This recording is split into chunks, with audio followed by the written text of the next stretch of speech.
আসসালামু আলাইকুম। আজকে আমরা জ্যোতিচিহ্ন ভাষায় আমরা জ্যোতিচিহ্ন সম্পর্কে একটা সুন্দর ধারণা পেয়েছি। এবার আমরা জ্যোতিচিহ্ন বসাবো। চলো দেখি কি দেওয়া আছে। নিচের অনুচ্ছেদে কিছু জ্যোতিচিহ্ন বসানো আছে, কিছু জ্যোতিচিহ্ন বসানো নেই।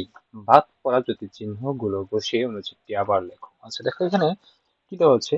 আকমল স্যার সেদিন ক্লাসে এসে বললেন, শোনো ছেলেমেয়েরা, তোমাদের জন্য একটি খুশির খবর আছে।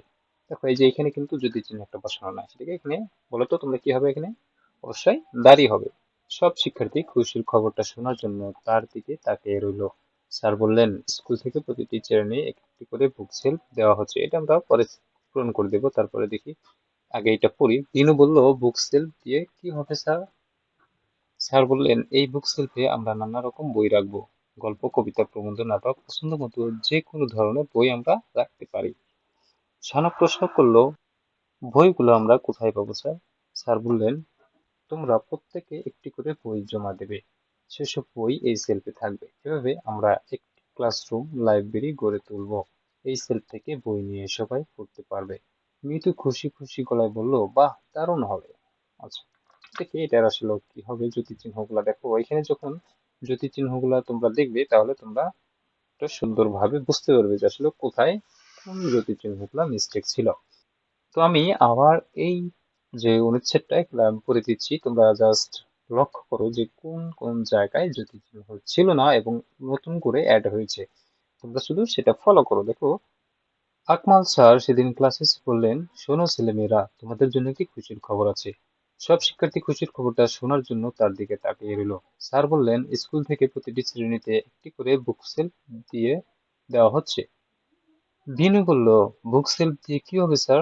স্যার বললেন, এই বুক সেলফে আমরা নানা রকম বই রাখবো।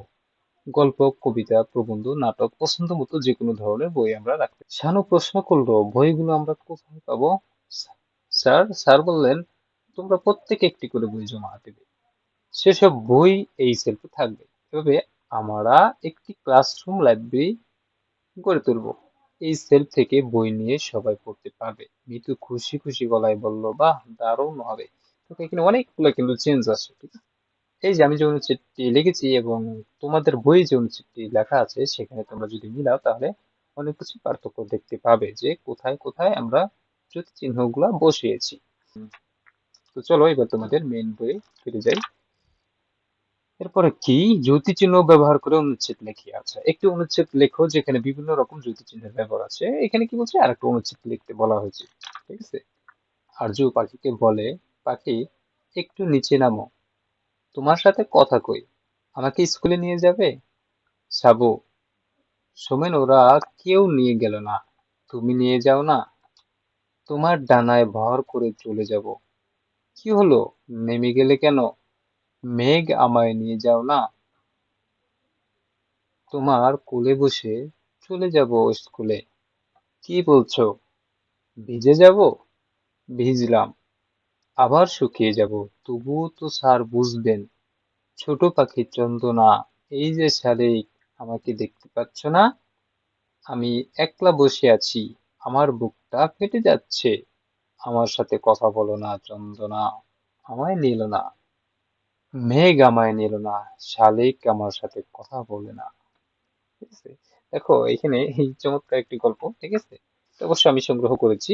তো এই গল্পটা থেকে তোমরা দেখো, এই যে যে বিভিন্ন ধরনের জ্যোতি চিহ্ন দেওয়া আছে এগুলো তোমরা যদি লক্ষ্য করো তাহলে অনেক কিছু দেখতে পাবে। দেখো এখানে কোমা, এখানে আবার বিরাম চিহ্ন এইভাবে দাঁড়িয়ে, ঠিক আছে? এই যে প্রশ্নবোধক চিহ্ন, ঠিক আছে? দেখি এক একটা প্রশ্ন প্রশ্নবোধক চিহ্ন দ্বারা প্রশ্ন করা হয়েছে, ঠিক আছে? তো আমরা তোমাদের বই যদি ফিরে যাই, এরপরে তোমাদের পঞ্চম পরিচ্ছেদ, আমরা এটা নেক্সট ভিডিওতে আমরা পঞ্চম পরিচ্ছেদটা শেষ করব, ঠিক আছে? তো এতক্ষণে তোমরা অনেক ভালো থাকো এবং তোমাদের প্রতি আমার যে রিকোয়েস্টটা থাকবে সেটা হলো, প্রথম, দ্বিতীয়, তৃতীয়, চতুর্থ এবং পঞ্চম পরিচ্ছেদটা আমরা পরবর্তীতে পড়বো, কিন্তু এই যে চতুর্থ পরিচ্ছেদ পর্যন্ত আমরা যতটুকু শেষ করলাম, এতটুকুর মধ্যে থেকে আসলে তোমরা কতটুকু পড়াশোনা শেষ করেছো সেটা আমি যদিও জানি না। তো তোমরা এটা আসলে গ্যাপ রাখবে না আর কি, ঠিক আছে? দেখো এই যে শখ গুলা, এই যে পড়াগুলা, ঠিক আছে, আমি তোমাদের জন্য ভিডিও গুলা তৈরি করি, এগুলো আসলে তোমাদের ভালোর জন্যই তৈরি করি, কারণ এটা এই ভিডিও গুলো আসলে তোমাদের সহায়ক হিসেবে কাজ করবে। যাতে তোমরা সুন্দরভাবে কি করতে পারো, বইগুলো পড়তে পারো। ঠিক আছে? তো তোমাদের বইয়ে অনেক ছক দেওয়া আছে, কারণটা কি? কারণটা হলো তোমাদেরকে সুন্দরভাবে একটা কি ক্রিয়েটিভিটি তৈরি করার জন্য। ছক দেওয়ার মূল উদ্দেশ্য হলো তোমাদের নিজে থেকে এই কাজগুলো করা। কিন্তু আমি করে দিচ্ছি কারণ তোমাদের এটা স্বাভাবিক হিসেবে কাজ করবে।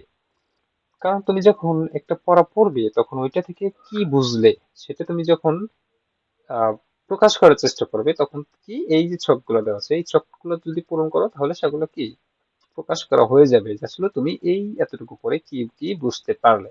ঠিক আছে? তো আশা করি তোমরা এই যে বাংলা বইয়ের প্রথম দ্বিতীয় অধ্যায় তো শেষ করছোই, এবং তৃতীয় অধ্যায়ের যে এই যে পরিচ্ছেদ যতগুলো শেষ করেছি সবগুলাই তোমরা পড়েছো। তো আমরা পরবর্তীতে তোমাদের এই তৃতীয় অধ্যায়টা শেষ হয়ে যাবে, সেটা হলো পঞ্চম পরিচ্ছেদ। এটা আমরা লাস্ট আরেকটা ভিডিওতে আমরা শেষ করব। তো এই পর্যন্ত তোমরা ভালো থাকো। আল্লাহ হাফেজ।